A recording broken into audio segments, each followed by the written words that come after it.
Main ইস্যুটা কিন্তু ধর্ষণ। মেইন ইস্যুটা হচ্ছে ধর্ষণ। ধর্ষণ নিয়ে কতগুলো মানুষ ধর্ষিত হচ্ছে, কতগুলো বাচ্চা হচ্ছে, তাদের ব্যাপারে আমরা কি করছি? কয়েকদিন আগে আমি গতকাল বোধহয় না গত পরশুদিন একজন সিনিয়র সাংবাদিক বলছে যে বাংলাদেশে ধর্ষণের কেস প্রমাণ করা খুবই কঠিন, কারণ যে ধর্ষিতা বা যাকে ধর্ষণ করা হচ্ছে তার মুখের কথা আর যে ধর্ষণ করছে তার মুখের কথা। আমার সাথে সাথে খটকা লাগলো যে তার মানে কি এখানে কোনো রাসায়নিক পরীক্ষা হয় না? আমরা একটা জিনিস কি, এগুলোর কিন্তু একটা ভারসাম্য মেনটেন করতে হয়। এই ভারসাম্য কি ওনারা মেনটেন করছেন? ওই যে যেই বা আমরা যারা গিয়েছিল ইন্টারকন্টিনেন্টালের সামনে এবং তারা পুলিশের সাথে যা করেছিল, এটা কি ভারসাম্যপূর্ণ হয়েছে? বলুক, যদি ভারসাম্যপূর্ণ, আমার কাছে মনে হয় হয়নি। এখন আবার যদি পিনাকি যদি বলে থাকে, পিনাকি ভট্টাচার্য যদি বলে থাকে সবাই যে আমরা ইয়েকে সিপিবি কে ঘেরাও করব, এটা কি ভারসাম্যপূর্ণ হয়েছে? আমার কাছে মনে হয়েছে এটা হয়নি। আমি যদি জাতীয় নিরাপত্তার দৃষ্টিকোণ থেকে দেখি এবং আপনি বিডিআর হত্যা, আপনি নানান ধরনের এগুলো আমরা যদি বলি, তাহলে সেই অবস্থায় আসলে কি আওয়ামী লীগকে আমরা বাংলাদেশে সাংবিধানিক রাজনীতি করতে দিতে পারি? প্রথমে আমি বলতে চাই যে মঞ্জুর ভাই যে কথাটা বলেছেন যে বাংলাদেশ আমরা কিরকম চেয়েছিলাম, আমি উনার সাথে কিন্তু এই ব্যাপারে একমত।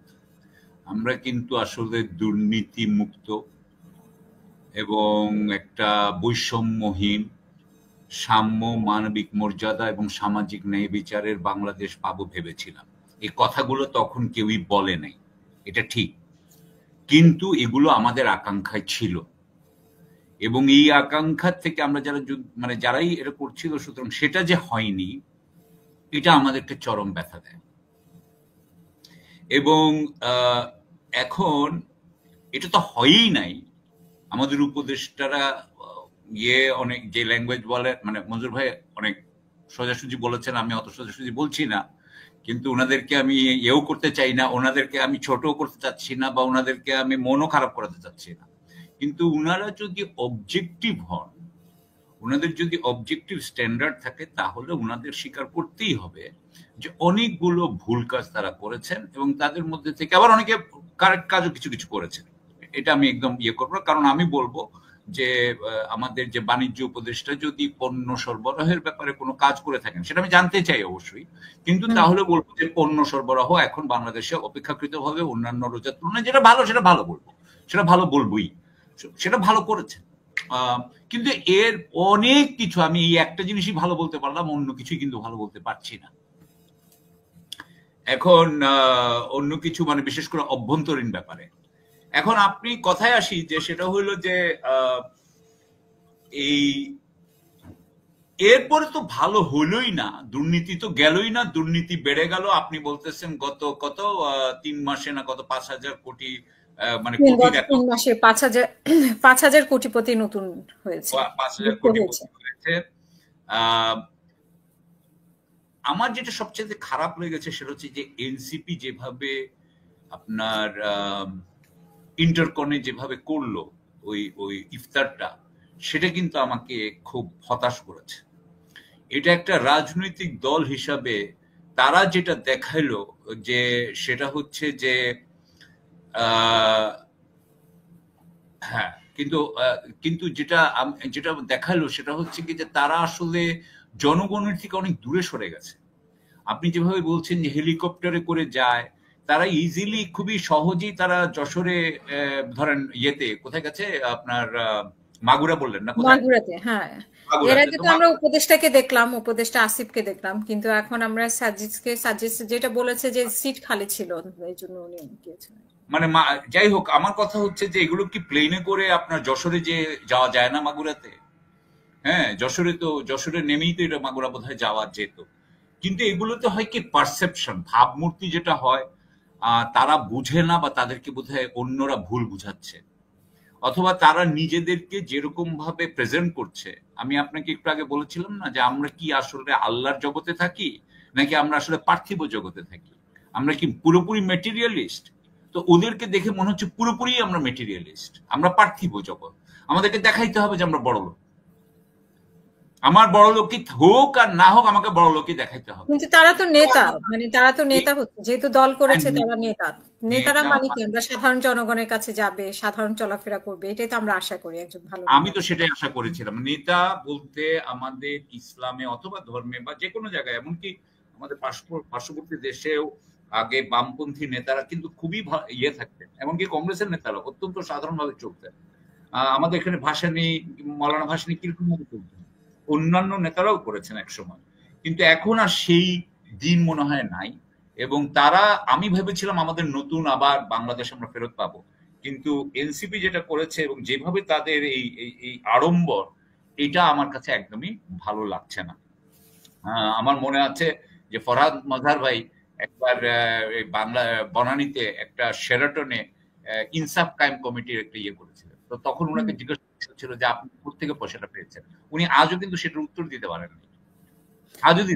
সেটা নিয়েও আমরা টকশো করেছিলাম, অনেক বড় করে উনি ইফতার পার্টি করেছিলেন এবং উনি বলেছিলেন যে আমি এটা ভুল করেছি, উনি বলেছিলেন যে আমি এটা ভুল করেছিলাম, কিন্তু এখন এই এনসিপি মনে করছে না যে তারা ভুল করেছে। এনিওয়ে, দ্যাট ইজ স্যাড, আমার কাছে এটা দুঃখজনক। দ্বিতীয় কথা হচ্ছে যে দেখেন, আমরা এখানে তিনজন আছি, আমার মনে হয় না আমরা তিনজনে কেউই, ফরহাদ হোসেন সাহেব হতে পারে, বাট আমার মনে হয় আমরা কেউই ডাইরেক্টলি আমরা খুব রাজনীতিক ব্যক্তি নই।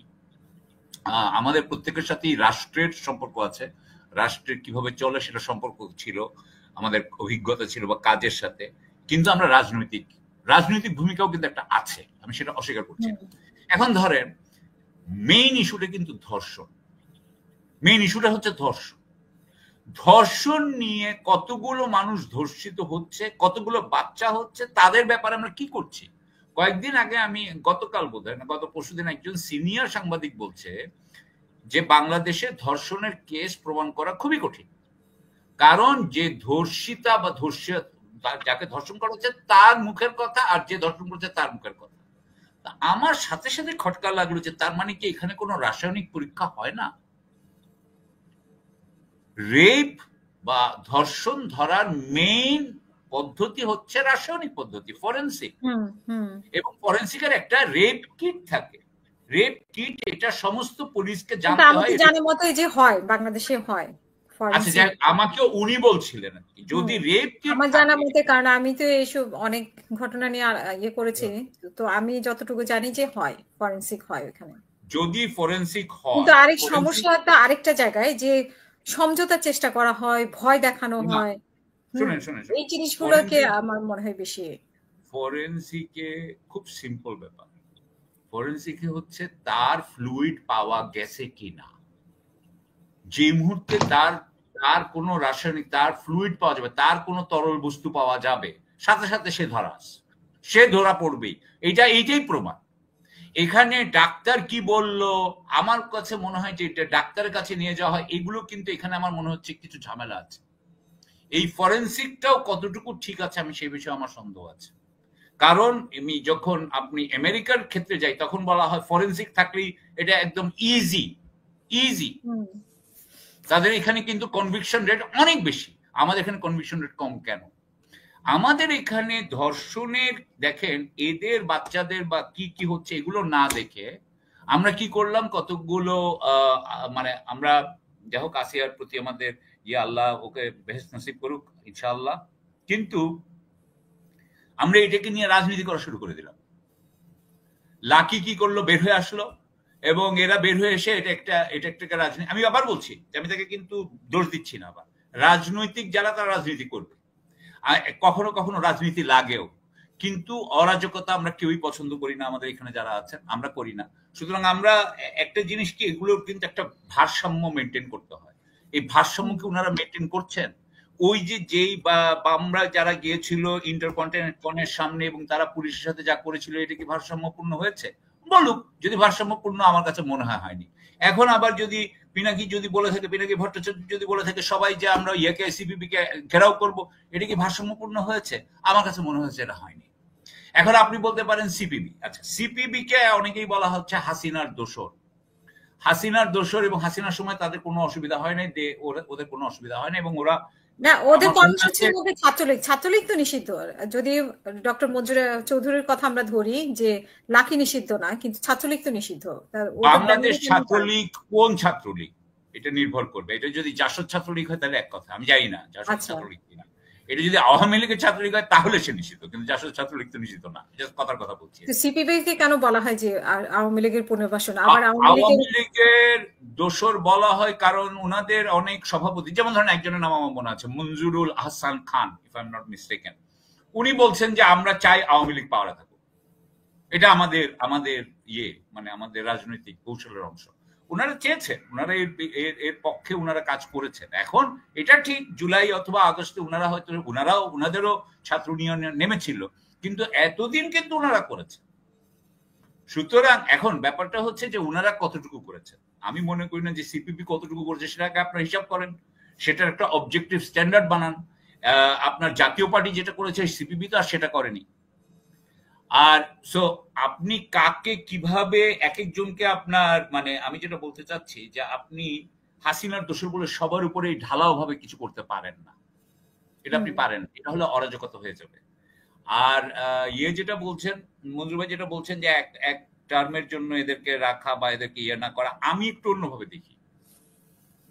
আমি দেখি যে আমি এটা প্রশ্ন করব, কারণ আমি এখানে দুইজনকে প্রশ্ন করবো এবং আমি অ্যাকচুয়ালি আওয়ামী লীগের যত মানে সমর্থক আছে আমি তাদেরকেও এটা প্রশ্ন করবো এই ইয়ের মাধ্যমে, যে আপনারা যদি বিবেকবান মানুষ হয়ে থাকেন, আপনারা যদি মানে যুক্তিবাদী মানুষ হয়ে থাকেন, তাহলে আপনাদের কাছে আমার প্রশ্ন যে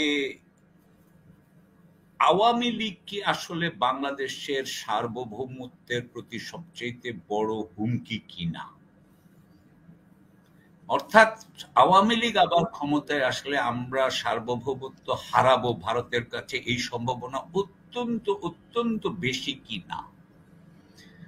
যদি বলেন যে এটা বেশি, সার্বভৌমত্বের প্রতি যদি আসলে এটাকে আমি যদি জাতীয় নিরাপত্তার দৃষ্টিকোণ থেকে দেখি, এবং আপনি বিডিআর হত্যা, আপনি নানান ধরনের এগুলো আমরা যদি বলি, তাহলে সেই অবস্থায় আসলে কি আওয়ামী লীগকে আমরা বাংলাদেশে সাংবিধানিক রাজনীতি করতে দিতে পারি? আমার এটা কিন্তু আমি কিন্তু এই প্রশ্নটা করতেছি কিন্তু কোনো ইয়ে থেকে না, আমি এটা জানতে চাই, এটা সত্য হিসাবে। হ্যাঁ, এখন যদি বলেন যে না এটা ভুল, ওইটা ভুল, বিডিআরে ওনারা করে নাই, এগুলো বললে কিন্তু হবে না। কারণ এগুলো কতগুলো জিনিস এখন কিন্তু স্ট্যাবলিশড হয়ে গেছে, এটার জন্য আমার আদালতে যাইতে হবে না, এগুলো কতগুলো জিনিস স্ট্যাবলিশড হয়ে গেছে। এখন আমরা তো এখন এখানে আলাপ করছি, আমরা একটা ঐক্যমত্য বাইর করার চেষ্টা করছি। আমার কাছে মনে হয় যে এইভাবে এটা দেখা দরকার। এটুকু বলে আজকে শেষ করি নাকি?